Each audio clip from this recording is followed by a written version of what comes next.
started doing a little bit of dog walking, some pet sitting, and it just sort of grew from there really. And then sort of we made it into a proper business. Then I had way too much work for myself. So just from word of mouth, it was sort of pre-social media kicking off, and we didn't have a website. It was just sort of word of mouth and a few posters around the place. And I had to then recruit some pet carers to help me. And we ended up with about 85 pet carers, I think, sort of back by 2010, sort of 18 months after starting. And then it was like, actually, this is running me now. I finished the lecturing because I didn't have time to do it. And that's when I sort of got into the franchising. So, Becca Wilson, welcome to the Disenfranchised. How are you doing today? We're all right, thank you. Thanks for having me on. Good. It's good to see you. And I think I hadn't found your brand before, so it was a pleasant surprise when I think you or your colleague reached out to me and said, hello, and can we come on the podcast? And then I take a look at your business, and I mean, you're all over the Southwest, aren't you? You've completely covered it. Yeah, we're pretty big down here, sort of down in sort of Somerset, South Gloucestershire. We want to sort of go down a little bit further, sort of down towards Devon and Dorset and Cornwall as well. So it's kind of, and then we'll be, dominating the Southwest, which is ace. Yeah, it's fantastic. But I love it, this industry, because I find kind of little gems of franchises like yours that are, slowly taking over the country without too many people noticing at the moment, but I'm sure they will at some point. So anyway, before we sort of get into that business and finding out a little bit more about it, let's start in the same place I do with everybody, and that's to find out what your first job was. So my first job, it's a bit of a weird one actually, because I always wanted to work with horses growing up. So it's sort of led on from that. And everybody said to me, oh, you can't work with horses. If you fall off and you break yourself, then that's career over. So I went and did my bachelor's in neuroscience, so that's brain science. It's as difficult as it sounds. And then went on, I was still like, I really want to do horses. And then so I went and did a master's in equine science. And as part of that, I had to do a dissertation. So a big research project. And growing up, I used to help the head of vet nursing at Bristol Vet School look after her animals and her horses. And so I emailed her and I said, oh, have you got any contacts with like any projects that are going on? Can you put me in touch? I could be a research assistant for somebody. So she passed me around and I ended up being called in to the vet school, and they said, yeah, could you come and help us on a research project? And I said, yeah, of course, that'll be fine. And they said, it's in Pakistan. We're leaving in 2 weeks. Oh, and wow. I was like, oh, this is quite big. And I wasn't actually living down here at the time. I was living over near Reading. And so I had to move myself back, my horse back. And then I went to Pakistan, and then so I finished that, and then so my actual first proper job was they asked me to stay on as a researcher for one of their projects. So I was a behaviour and welfare researcher in Pakistan was my first job. So that was a bit of a random one. That's pretty awesome. It beats the paper boy that most other people say. What was it like in Pakistan? Because it's quite a far removed culture for most people in the UK, isn't it? Really? Yeah. So it was quite a while ago now, and at the time it was quite different. So I did some work over on the east side, so over near India, and that was a bit. I felt a bit more comfortable over there.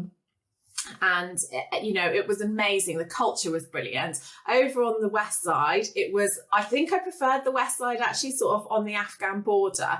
However, it was sometimes frowned upon to have a white woman out sort of doing sort of Western medicine and helping the animals out there. So it was a little bit more difficult. However, I absolutely loved the country. The people were incredible. It was an experience. And when I sort of tell people about it now, it feels like another lifetime ago. It was amazing. And it'll stay with me forever, that experience.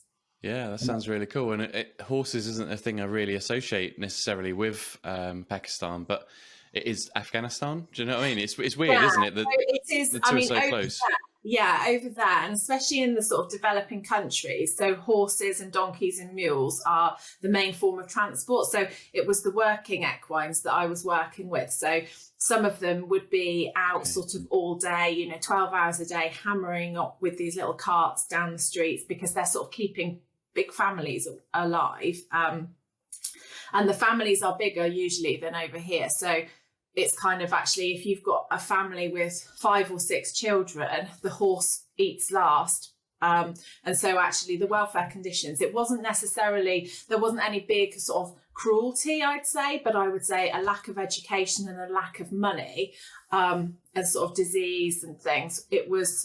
That was what caused the welfare issues over there. So it's sort of slightly different to what we see over here with welfare.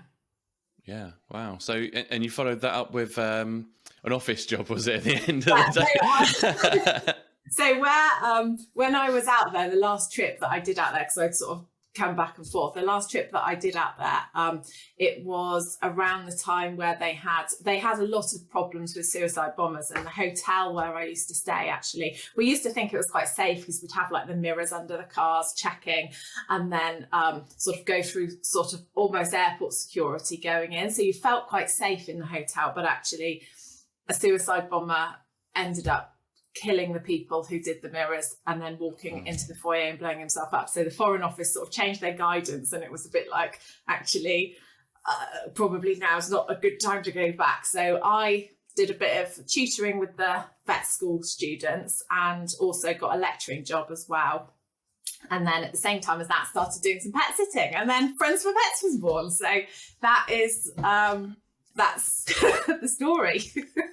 Cool. So you said that quite blasé, pet sitting. How did you kind of do that? Was that something that just one of your friends and family said, hey, could you look after our dog? Or was this something you consciously went out there and said, let's start a business in this area?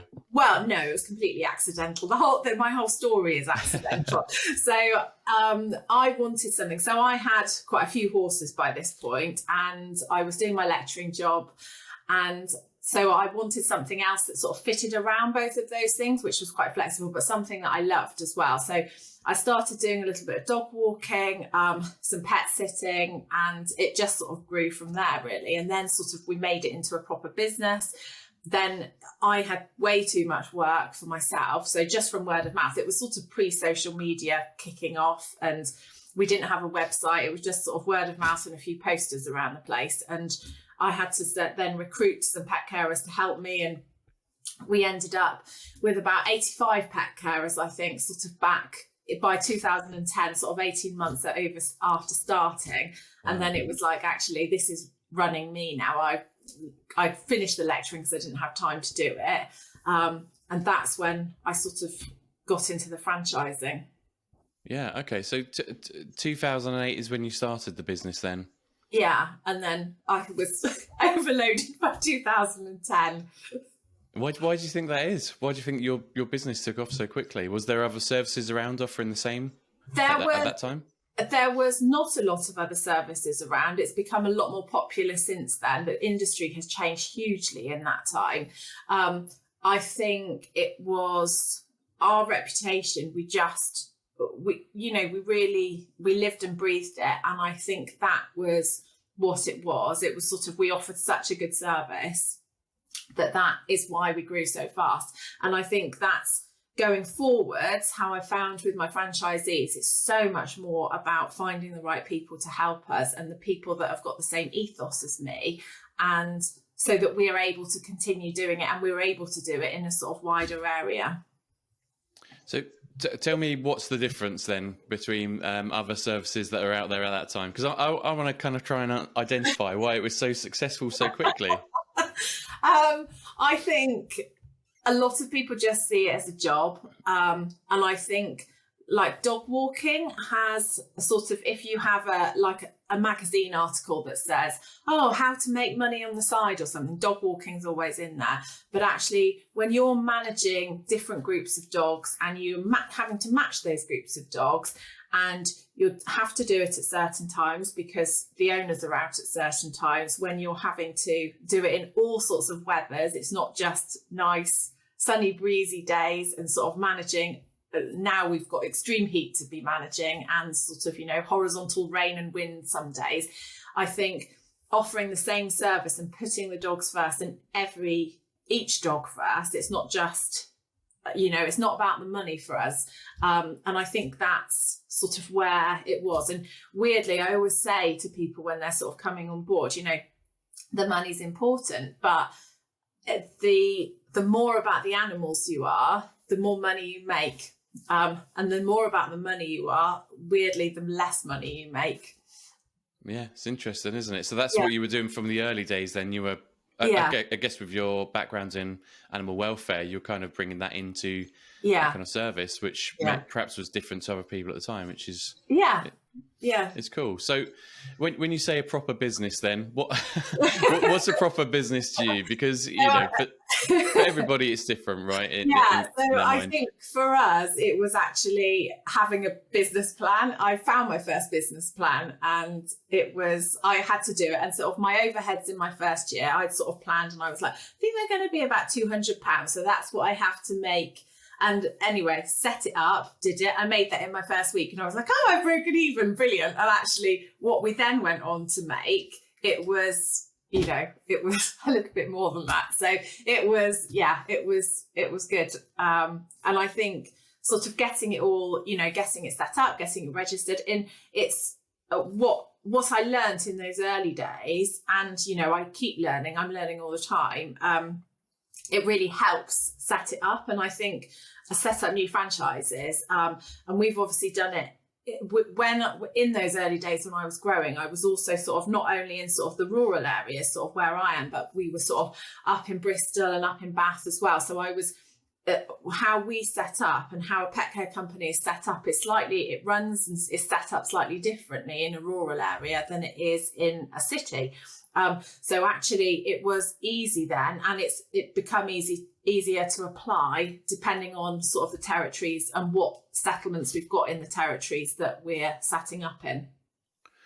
So what was the biggest challenge for you? Because I'm going to be really kind of cynical and think like a lot of people perhaps will do here, but it seems like the type of business that's quite easy to set up, right? That's what a lot of people will be thinking is you just put some adverts out there and go and get some clients, look after their dogs or pets or whatever it may be. And then if you're lucky, magically 18 months later, you've got a massive business, right? Yeah. So what's the biggest challenges for you, I guess? I think the biggest challenges for us, we don't tend to have a lot of problems with the animals. So it tends to be like in the recent days, it's tended to be recruitment of pet carers to help us. Getting staff is really good. It's like, you know, getting good staff has been much more difficult in probably the last year than it has been since we started. It has become a bit easier now. I think having a good team on board is what helps, because a one-man band doing it themselves will have holidays, they'll be ill, they potentially will give up. We see so many come and go, like one-man bands. There's some brilliant ones that stay, but it is a tougher business than people think. And I think when you're reading a article that says, oh yeah, start the dog walking business, a brilliant thing, actually it's more difficult than you realise. There's a lot more paperwork to it. It's a lot more businessy than people realise. There's a lot that can go wrong. It's a big responsibility looking after people's pets, and I think that is what people don't realise. Yeah, I think that's the same with anything that looks simple on the outside. It's because there's been a lot of work in the background, isn't there, to get it to that point where it's a simple service for the customers and clients. So it makes sense. So okay, so you mentioned then in 2010 you started franchise, did you? Yeah, so I was a bit like, oh, what do I do? And I was speaking to my granddad about it, and he introduced me. He knew the local McDonald's franchisee. And he said, oh, I'll set up a meeting, because I was thinking, oh, McDonald's is the franchise, there isn't any other franchises. So I went and spoke to the local McDonald's franchisee, and he was brilliant. And he said, he basically sold franchising to me and said, this is how it works. McDonald's is the ultimate, but he introduced me to how it worked, the benefits of doing it, and I could see that as a franchisee rather than a franchisor, he was so passionate about it. And I thought, actually, this could really work, and this would work as a model for me. So I got in touch with the Franchising Development Centre, and I used them to sort of help me and guide me through the setup, because I obviously just was winging it as a business person, and I was a scientist. So they sort of showed me the way forward, and we created a little path. I had a couple of pet carers in Bristol and Bath who were working really hard and doing a really good job, and actually I gave them my pilot franchises. And then one of them still with me on her third term, bless her.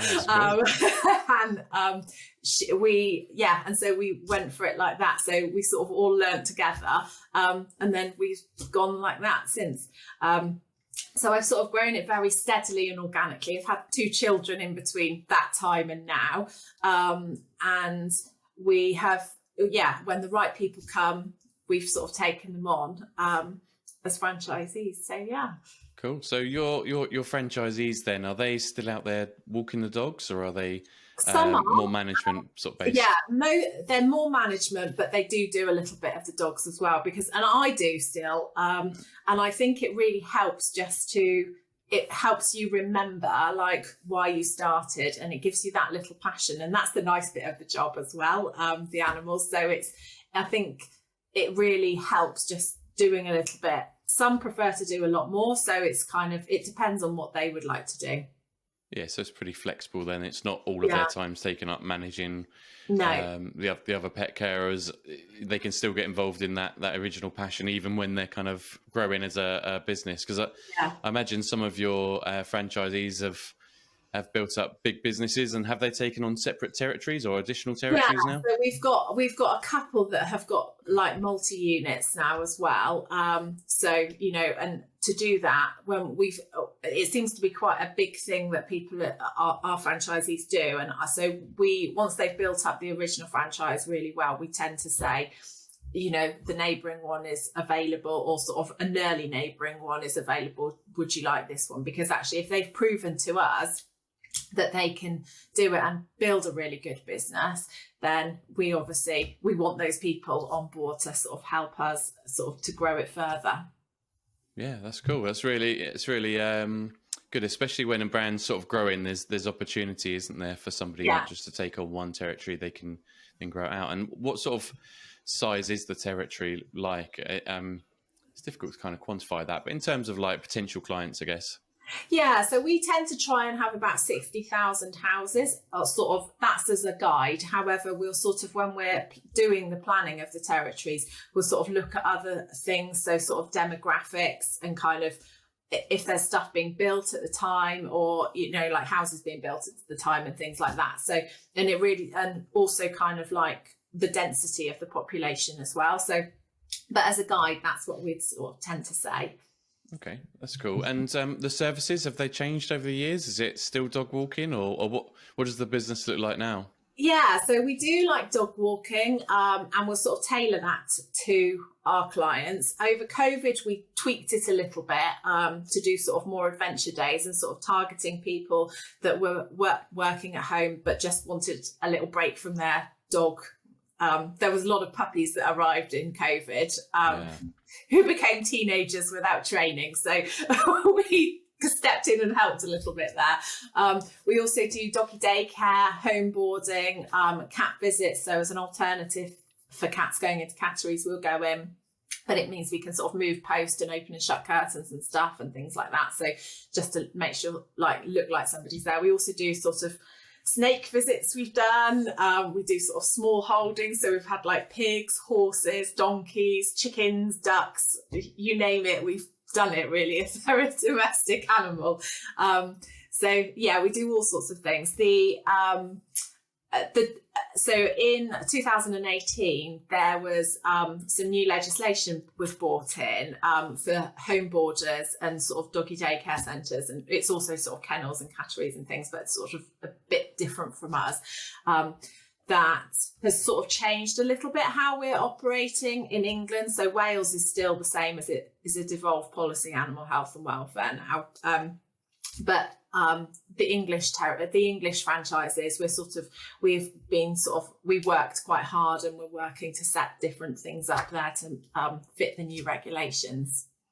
Okay, cool. So your franchisees then, and perhaps you in the past, must have then got quite integrated into the local communities, right? Because you're kind of supporting just about anybody and everybody who's got a pet, right? It doesn't matter what industry they're in, what sector they're in. It's you kind of covering everything. So you probably get to know the local community pretty well. So do you guys do anything to give back to the local communities, or? Yeah, so we do all sorts of things. So like, not only do you sort of become part of people's families, so I've been to sort of weddings, christenings, funerals of our clients. We do like a few little charity events and sponsorships and stuff, but we also do run this campaign called Poo Patrol, which is where we go and collect sort of like just sort of an hour a week, go and collect like poos that people haven't picked up, or like where people have picked up and then thrown their poo bag in the hedge or a tree rather than like put it in the bin or take it home with them. So just to sort of keep our communities a bit cleaner.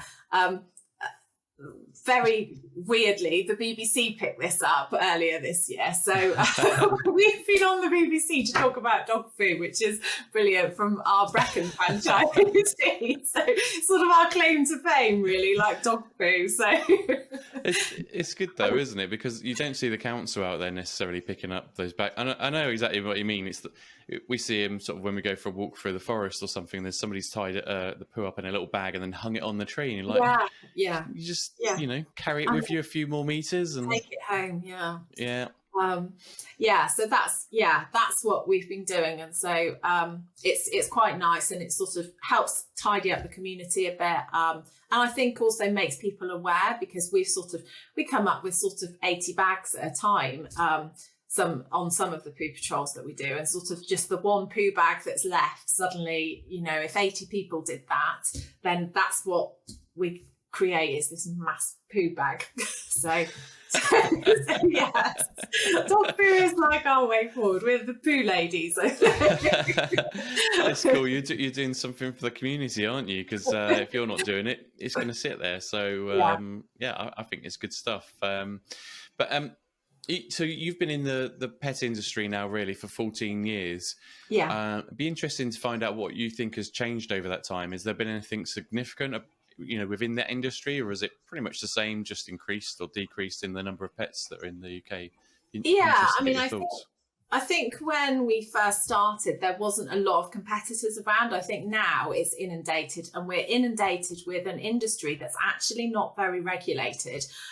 So dog walkers are not regulated at all. So some dog walkers don't have insurance, they don't have DBS checks, they're not qualified, they haven't got any sort of pet first aid training. So it's sort of anybody could do it.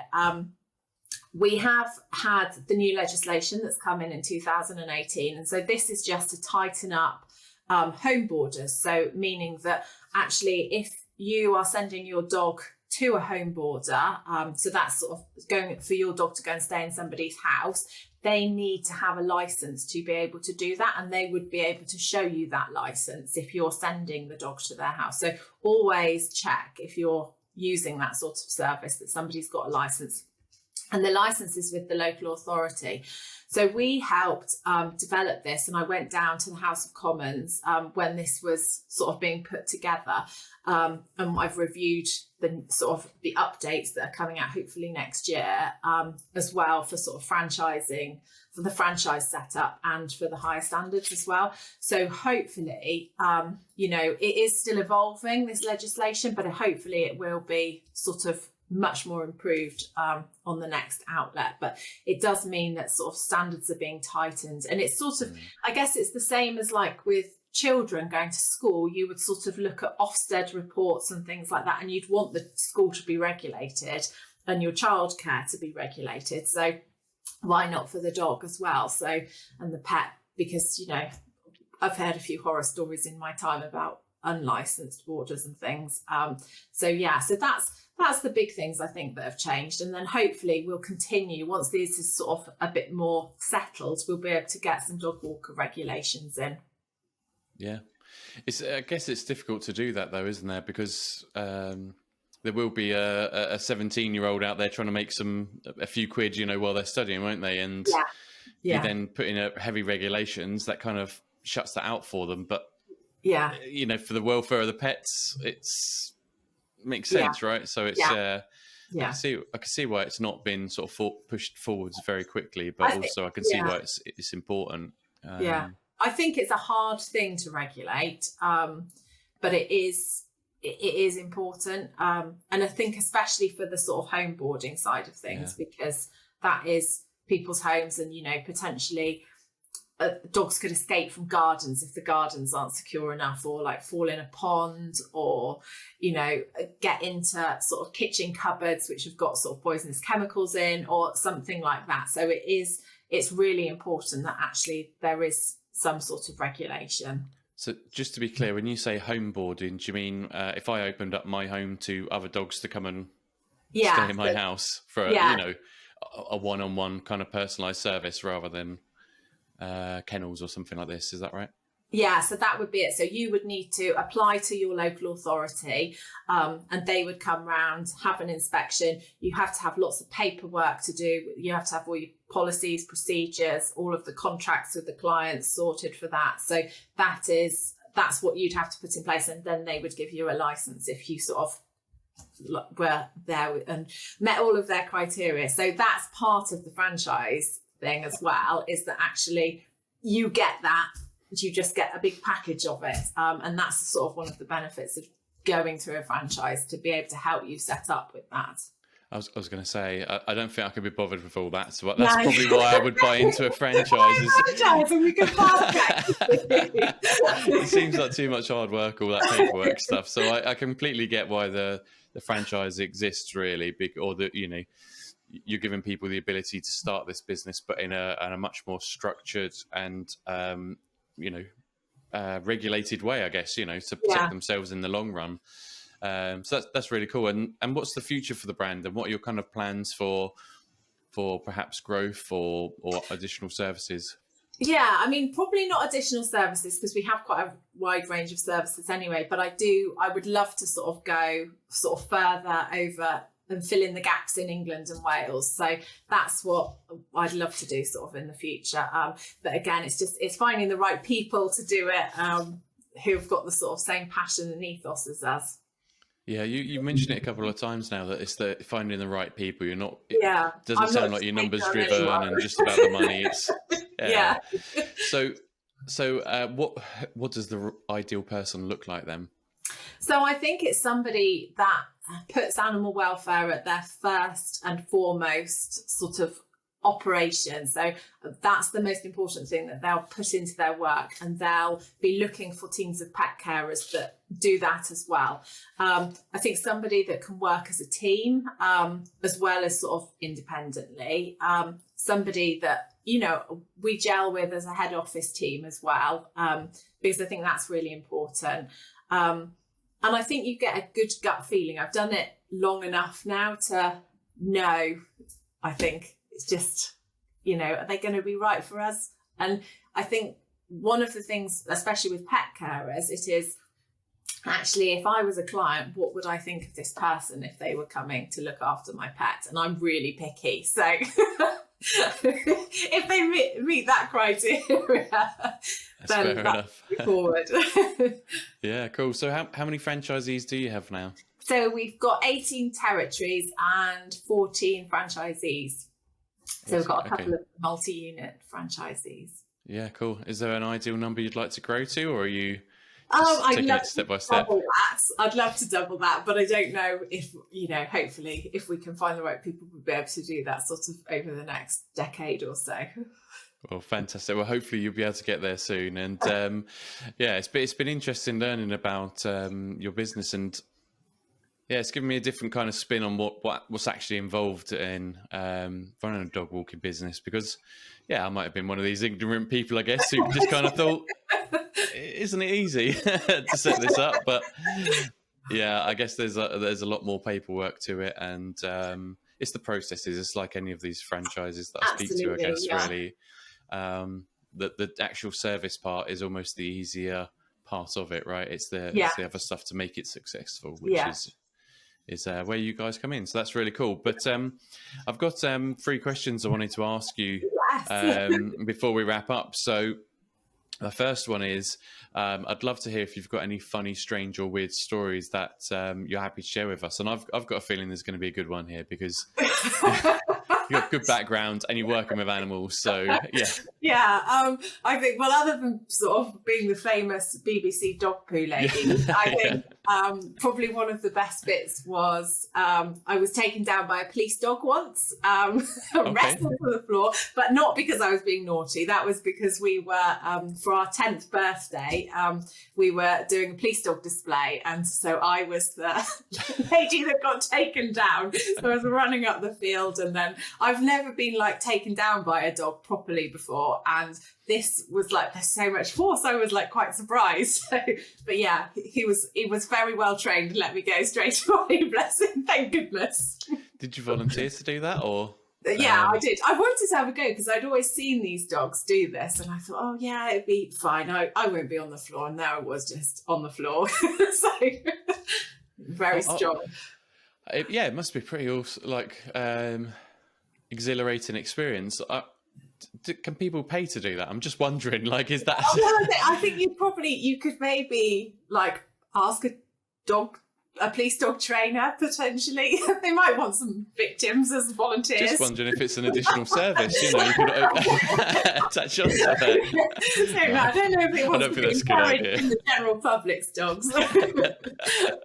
No, of course not. But yeah, wow, what an experience. That must have been, pretty, I think scary. I think scary to see one. Yeah, I don't know about that, but there was a lot of people laughing at me, so